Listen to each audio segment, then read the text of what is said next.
నారాయణ రెడ్డి గారు మాకు మామగా బంధుత్వమే కానీ ఆయన నిజానికి మాకు వ్యక్తిగత జీవితంలో ఒక గురువుగా, ఒక మార్గదర్శిగా, ఒక విద్యావేత్తగా, ఒక తత్వవేత్తగా అనేక కోణాల్లో మేము ఆ పరిధి దాటి, మామగారి పరిధి దాటి మేమంతా గౌరవించుకున్నాం. వారు కూడా మాకు ఎప్పుడు అల్లుడిగాను మరో రకంగా చూడకుండా మేమెంత అతన్ని అభిమానించాము, గౌరవించాము. అలా కాకుండా అతను మమ్మల్ని అంత దగ్గరగా మామూలుగా చలోక్తిగా ఎవరొచ్చినా చెప్తూ ఉండేవారు, అల్లుళ్ళు మా దేవుళ్ళు అని ఆయన చెప్తుండేవారు. సభల్లో అక్కడక్కడ నలుగురు అమ్మాయిల్ని కన్నాను, నలుగురు అల్లుళ్ళని కనుగొన్నాను అన్నాడు. సి నారాయణ రెడ్డి గారితో నేను కూడా దాదాపు ఈ ఇండస్ట్రీలో గత 30 సంవత్సరాల నుంచి ఉన్నాను. వారితో నాకు మంచి అనుబంధం ఉండేది. చాలా స్టేజ్లలో వారితో నేను ఉండి ఉన్నాను. చాలా మంచి గొప్ప వ్యక్తిని ఒక ఫిల్మ్ ఇండస్ట్రీ కోల్పోయిందనే భావన మాలో ఉంది. ముఖ్యంగా ఏంటంటే మా తెలంగాణ సీఎం గారికి నేను శిరస్సు వంచి నమస్కారం చేస్తా ఉన్నాను. ఎందుకంటే ఒక రచయిత గారికి వారు చాలా గొప్ప ఘనమైన నివాళులు అర్పించే విధంగా వారు చేసిన విధానం చరిత్రలో ఏ ముఖ్యమంత్రి కూడా చేయలేదు, ఫ్యూచర్లో కూడా చేశారని నమ్మకం లేదు. ఎందుకంటే వారు అక్కడికి వచ్చి దాదాపు చాలాసేపు ఉండి వారితో కుటుంబ సభ్యులతో అందరితో మాట్లాడి అప్పటికప్పుడే దేశపతి సీని గారికి, నందన్ సిద్ధారెడ్డి గారికి, హరికృష్ణ గారికి చెప్పి దాదాపు అన్ని గ్రామాల నుంచి దాదాపు వారి అభిమానులు 100 బస్సులను అభిమానులను ఇక్కడికి శవయాత్ర గారికి పిలిపించి, అలాగే వారు ప్రకటించడం కూడా జరిగింది ఏంటంటే ఇక్కడ ట్యాంక్ బండ్ పైన, అలాగే కరీంనగర్ పట్టణంలో, అలాగే సిరిసిల్ల హెడ్ క్వార్టర్లో, జిల్లా హెడ్ క్వార్టర్లో వాళ్ళని స్వస్థలమైన హన్మాజిపేటలో కాస్య విగ్రహాలని ప్రభుత్వ ఖర్చుతో పెట్టాలని నిర్ణయించడం, అలాగే సాహితీ దానికి ఎవ్రీ ఇయర్ 10 lakhs అమౌంట్ కూడా ప్రకటించడం. నిజంగా ఒక రచయితకు ఇంత పెద్ద నివాళి అర్పించడం అనేది ముఖ్యమంత్రి గారికి నిజంగా నా శిరస్సు వంచి నమస్కారం చేస్తూ ఉన్నాను. ఎందుకంటే ఆ రోజు శవయాత్ర రోజు కూడా వారు ప్రత్యేకంగా వచ్చి అక్కడ 1.5 సేపు ఉండి అన్ని కార్యక్రమాలు కూడా ఆ మహాప్రస్థానంలో వారే దగ్గరుండి చూడడం అనేది చరిత్రలో నిలిచిపోయే విషయం. వారికి మనస్ఫూర్తిగా నేను కృతజ్ఞతలు తెలుపుతూ, ఇలాంటి గొప్ప వ్యక్తికి మేము మా ఫిలిం ఛాంబర్ ద్వారా చేయడం అనేది దురదృష్టకరం, కానీ తప్పదు. కాబట్టి వారికి చేస్తున్నందుకు వారికి వారి ఆత్మశాంతి చేకూరాలని, వారి కుటుంబానికి నా ప్రగాఢ సానుభూతి తెలియజేస్తూ ముగిస్తున్నాను. దురదృష్టవశాత్తు ఆ ఇద్దరు వ్యక్తులు వేదిక నుంచి మాయమైపోయారు. అంటే దేవుడే మెజిషియన్ అయిపోయి వాళ్ళిద్దరినే మాయం చేశాడు, అంత గొప్ప వ్యక్తుల్ని. సో మెజిషియన్ మాయం చేసిన తర్వాత నిజంగా ఏదైతే మాయ ఉందో మాయ తొలగినా ఆ ఆబ్జెక్టు ఆ మనుషులు అక్కడ మళ్ళీ కనపడతారు. అలా దేవుడు అనేవాడు మళ్ళీ ఆ ఇద్దరు వ్యక్తుల్ని మళ్ళీ మాయ చేశాడు కనుక తిరిగి తీసుకురావాలని, ఒకళ్ళు దాసనారాయణ గారు, ఒకళ్ళు డాక్టర్ సి నారాయణ రెడ్డి గారు, ఇద్దరు గొప్ప వ్యక్తులు. నారాయణ రెడ్డి గారితో మా అనుబంధం సరే, మా తమ్ముడు స్టూడెంటే కనుక వాడికి చాలా ఎక్కువ ఉంది. నాకేంటంటే మా తమ్ముడి ద్వారా పరిచయం అయ్యి మా రఘుబాబు నాటక పరిషత్తు నా 2వ కుమారుడు చనిపోయాడు 1989లో. 91లో ఫస్ట్ పరిషత్ చేసినప్పుడు నుంచి దాదాపు 19-20 సంవత్సరాలు, అంటే ఆయనకి యాక్సిడెంట్ అయ్యేదాకా, అంటే లిఫ్ట్ యాక్సిడెంట్ అయ్యే వరకు ఆయన అధ్యక్షతనే మా రఘుబాబు నాటక పరిషత్ జరిగేది. అంత ఆత్మీయతతో మేము ఉండేవాళ్ళం. ఆయన ఆ తర్వాత ఇప్పుడు రాలేకపోయేవారు, కానీ 25వ సంవత్సరం మళ్ళీ రవీంద్ర భారతిలో పెట్టి మళ్ళీ ఆయన రప్పించాం. ఇప్పుడు నేనేంటంటే నాకు ఆయన మా పరిషత్ తేడలు చూపిన ప్రేమకి తిరిగి ఆయనకి ఇవ్వగలిగింది ఏంటంటే మా పరిషత్తులో ఉత్తమ రచన ఉంటుంది, అది ఎప్పుడు నారాయణ రెడ్డి గారి పేరు మీద ఉత్తమ రచన ఇస్తానని మనస్ఫూర్తిగా కోరుకున్నా. అదే నిజంగా మేము ఇచ్చే ఆయనకి నివాళి.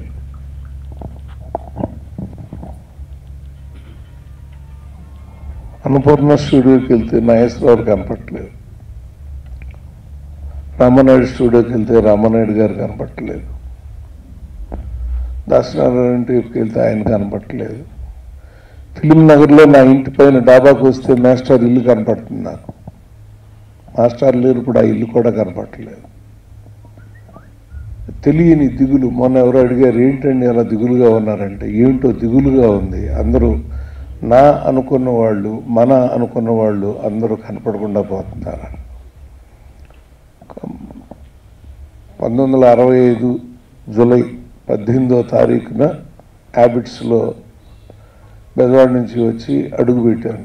ఆ తర్వాత తెలిసింది నేను అడుగుపెట్టిన ఇల్లు పక్క చూస్తే ఎవరంటే ఎన్టీ రామారావు ఇంటి ఎదురుగా దిగాను. నేను 50 ఏళ్ళు అయింది ఇక్కడికి వచ్చి హైదరాబాద్ నగరాన్ని. మళ్ళీ 25 సంవత్సరాలుగా మా గురువు గారి ఇల్లు చూసుకుంటూ ఉంటాను నేను ఇక్కడ ఉండి. అలాంటి అనుబంధంతో ఉన్నటువంటి మనుషులందరూ వెళ్ళిపోతుంటే తెలియని భావోద్వేగాలకు గురవుతూ ఉంటాం. సర్పయాగం సినిమాకి మేదరం దర్శకులు పాటలన్నీ మాస్టర్తో రాసుకున్నాం. ఒక పాట, రెండో పాట, ఒక పాట దగ్గర 2 ట్యూన్లు చెప్పారు. నేను ఒక బాగుంది అంటున్నాను, నాయుడు గారు ఒకటి బాగుంది అంటున్నాను. ఇందులో సురేష్ బాబు గారు వచ్చారు. ఈరోజు ఒకసారి 2లో ఏది బాగుందో చెప్పు అని వాళ్ళ అబ్బాయికి అడిగారు. ఆయన వాళ్ళ నాన్నగారు ఏది బాగుందన్నారో అదే బాగుందన్నాడు.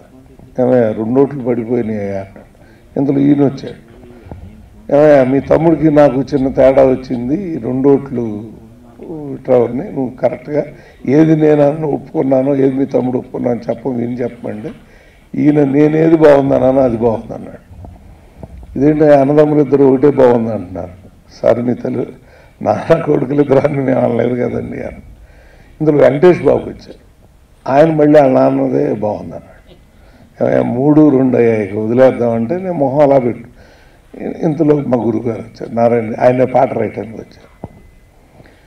ఈ గొడవలన్నీ వద్దయా, ఆయన రాయబోతున్నాడు, ఆయన ఏ ట్యూన్ ఓకే చేస్తే అదే అన్నారు. సార్ 2 ట్యూన్లు పాటి వినిపిస్తే మేము ఏది బాగుందన్నా అది బాగుందన్నారు. ఆయన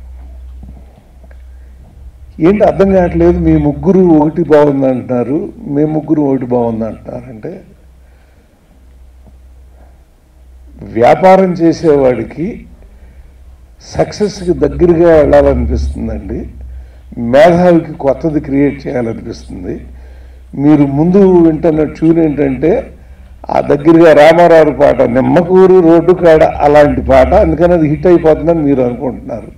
ఇదేం తని నని నాన్న తని నని నాన్న అంటే ఏముందయా దీంట్లో, ఆయన రాసి నాకు తెలుస్తుందండి. మీకు దిగు దిగు నాగా నెత్తి మీద డేగా దిమ్మర పడిపోగా అన్నాడు. సబ్జెక్ట్ తీసుకొచ్చాడు. చచ్చిపోయాడు, సర్పయాగం కదా, చచ్చిపోయేవాడు నాగు, పైన శోభన్ బాబు డేగా. ఎంత అద్భుతంగా ఆయన ఒక 2 నిమిషాల్లో ఆ పాట రాయగానే ఆయన తెల్లబోయారు. అలా గురువు గారు స్పాంటేనిటీ, 1 నిమిషం చాలా ఆయనకి, 1 నిమిషంలో ఏమైనా చెప్పగలరు. సంస్కారం మా గురువు గారి దగ్గర నేర్చుకోవాలి. 4 బిడ్డలు, గంగా, యమున, సరస్వతి, కృష్ణవేణి. ఎవరు పెడతారండి ఆ పేర్లు? మా గురువు గారు తప్ప. పవిత్రమైన నదులు, నా బిడ్డల పవిత్రులని ఆ నదులు పేర్లు పెట్టుకున్నారు ఆయన. అంతేకాదు భార్య సుశీల, చూడండి నా పేరు ఎంత మధురమైందో. ఆవిడ 20 సంవత్సరాలు అనారోగ్యంతో ఉన్నారు, వారికి కూడా చెప్పారు ఇందాక. 82లో వారు వెళ్ళిపోయిన దగ్గర నుంచి వారి పేరుతో సుశీల నారాయణ రెడ్డి అవార్డు. అంటే నాగేశ్వరరావు అన్నపూర్ణ స్టూడియో పెట్టుకున్నారు, రామారావు బసవతారకం హాస్పిటల్ పెట్టుకున్నారు. వీరు సుశీల అంటే నాలో సగమైన నా భార్యకు కూడా అదే గుర్తింపు ఇవ్వాలి అనేటువంటి సంస్కారవంతులు. నిన్న సుద్దాల అశోక్ చెప్పాడు, ఏదో చిన్న పదం తప్పు మాట్లాడితే, చిన్నప్పుడు మా అమ్మ నాకు ఓ మాట చెప్పింది, మంచి మందిలో చెప్పాలి చెడు చెవిలో చెప్పాలి నాయన అని. నేను అక్కడ నోరు జారి ఏదో మాట్లాడితే ఇలా రా అని దగ్గరికి పిలిచి నా చెవిలో చెప్పాడు, అది అలా అనకూడదు, ఇలా అనాలి అని. సో అంత సంస్కారవంతుడు మా మాస్టారు. ఆయన లేకపోయినా ఆయన మా అందరికీ నేర్పిన సంస్కారం మా దగ్గర ఉంది. వాళ్ళ బిడ్డల్లో, వాళ్ళ అల్లుళ్ళలో. మళ్ళీ మీరు అక్కడ ఏదో కడుతున్నట్టున్నారు ఆ ఇల్లు, అది చూస్తూనే ఉంటాను నా ఇంటి ఎదురు నుంచి. నేను చూసుకుని మాస్టర్ పట్టం ఉన్నా అక్కడ చాలు మాకు, అందులో మాస్టర్ని చూసుకుంటూ ఉంటాం.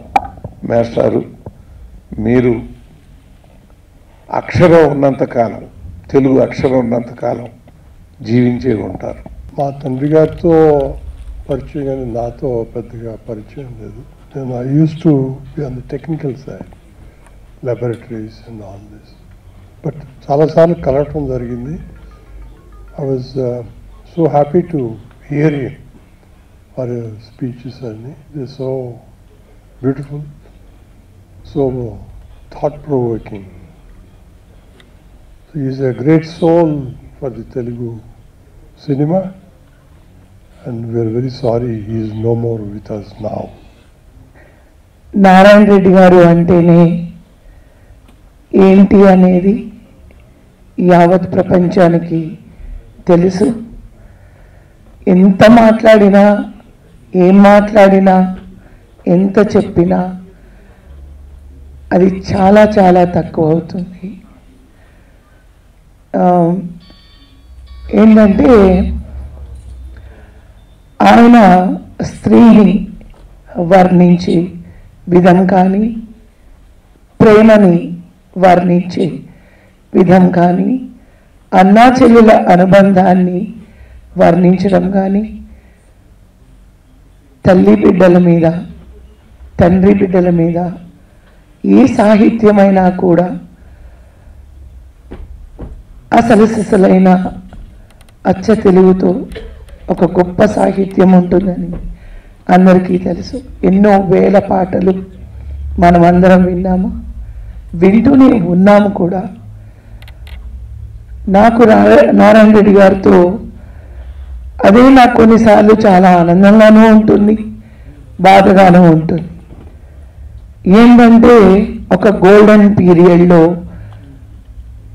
ఇంకా ఇండస్ట్రీ వేరే యుగంలోకి మారక ముందు నేను ఇంట్రడ్యూస్ అవ్వడం నా అదృష్టంగా భావిస్తున్నాను. ఆ నలుగురితో పాటు నేను కూడా ఒకదాన్ని. నిజంగా నా తండ్రిని పోగొట్టుకుంటే నాకు ఎంత బాధ ఉంటుందో అంత బాధ నాకుంది. ఆయన అంటే నాకు చాలా చాలా గౌరవం. ఎన్నో వేదికల మీద, ఎన్నో చోట్ల మేము కలిసినప్పుడు ఆయన పలకరింపు ఈ రోజుల్లో 1-2 సినిమాలు రాసి, 1-2 పాటలు రాసి ఎక్కడైనా కనిపిస్తే మనం అంటే ఎవరో తెలియని లాగా ప్రతి ఒక్కరూ ప్రవర్తిస్తారు. Is a legendary, is a classic writer. ఒక డిగ్నిటీ, ఒక స్త్రీని ఎలా గౌరవించాలి, స్త్రీని ఎలా వర్ణించాలి, ఇంత చక్కగా, ఇంత మంచి సాహిత్యంతో, ఎక్కడా కూడా బూతు పదాలు లేకుండా ఒక స్త్రీ మీద ఎంత చక్కటి పాటలు రాస్తారు అనే ఒక అంశానికి మనం ఆయన్ని ఒక రోల్ మోడల్గా తీసుకోవచ్చు. మంచి పర్సనాలిటీ, అందమైన రూపం, మంచి కలరు, జీనియస్. చూస్తేనే ఆయనకి నమస్కారం పెట్టాలనిపిస్తుంది. మహాకవి. 3500 పాటలు రాయటం అనేది చాలా గొప్ప విషయం. రామారావు గారి గులేబా కావాల కథ నుంచి ఇప్పటి వరకు ఇంకా ఎన్నో పాటలు రాయాల్సి ఉంది. ఆయన సడన్గా మన మధ్యలో అంటే నమ్మలేకుండా ఉన్నాం. నాకు కూడా, నేను చిరంజీవి గారితో స్టేట్ రౌడీ సినిమా తీశాను. ఆ సినిమాలో ఒక సూపర్ హిట్ సాంగ్ రాసి పెట్టారు, చుక్కల పల్లకిలో అని. ఆయన ఇది మర్చిపోలేము. ఆయన మన మధ్య లేకపోవటం చాలా బాధగా ఉంది. అన్ని గొప్ప పాటలు రాశారంటే నిజంగా అది ఆయన మనసులో ఉంది. ఆయన 9 కూతుర్లు, 9 అల్లుళ్ళు, పిల్లలు అందరూ కలిసి ఒకే ఇంట్లో ఉండాలి, ఆయన దగ్గరే ఉండాలని ఎప్పుడూ కోరుకునేవారంట. నేను విన్నాను. నిజంగా ఆయన హ్యాట్స్ ఆఫ్ శ్రీ నారాయణ రెడ్డి గారికి. ఎక్కడున్నా ఆత్మశాంతి కలగాలని వారి కుటుంబ సభ్యులకి సంతాపం చెప్తున్నాను. సినారే అనే మాట భలారే అనిపించింది, అయ్యారే అనిపించింది, ఇంకా ఎన్ని రేలో అనిపించింది, ఎన్ని కిరణాలను కురిపించింది. రే అంటే ఇంగ్లీష్లో కిరణం కనుక అన్ని కిరణాలను కురిపించింది. ఒక్క మనిషి ఒక్క జీవితకాలంలో ఇన్ని పనులు చేయగలడా? మనం అనుకుంటాం ఒక మనిషి కారణజన్ముడైతే మహా అంటే ఒక పని చేస్తాడు. సరే, కృష్ణుడు ఉన్నాడు, రాముడు ఉన్నాడు, దశావతారాల నుండి ప్రతి అవతార పురుషుడు తన జీవిత కాలంలో ఒక లోక కళ్యాణం కోసం చేసిన సందర్భాన్ని మన పురాణాలు, ఇతిహాసాలు అన్నీ స్పష్టంగా విస్పష్టంగా కథానుగుణంగా చెప్పాయి.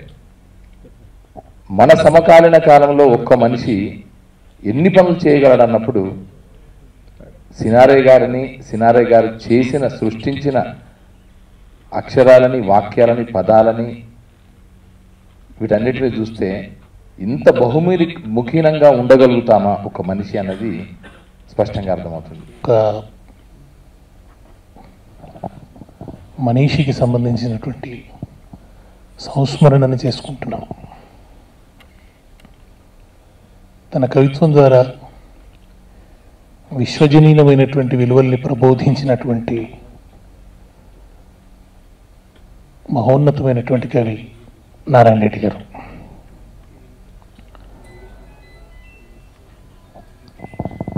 నారాయణ రెడ్డి గారిని చూస్తేనే ఆయన ఒక సమ్మోహన శక్తి.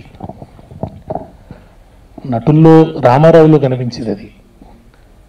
ఆ రూపం చూడంగానే ఒక సమ్మోహన శక్తి వాళ్ళలో ఉంటుంది. అట్లా నారాయణ రెడ్డి గారిలో అది అనిపించేది. అది ఆయన హావభావాల్లో, ఆయన శరీర భాషలో, ఆయన కన్వర్జేషన్ స్టైల్లో,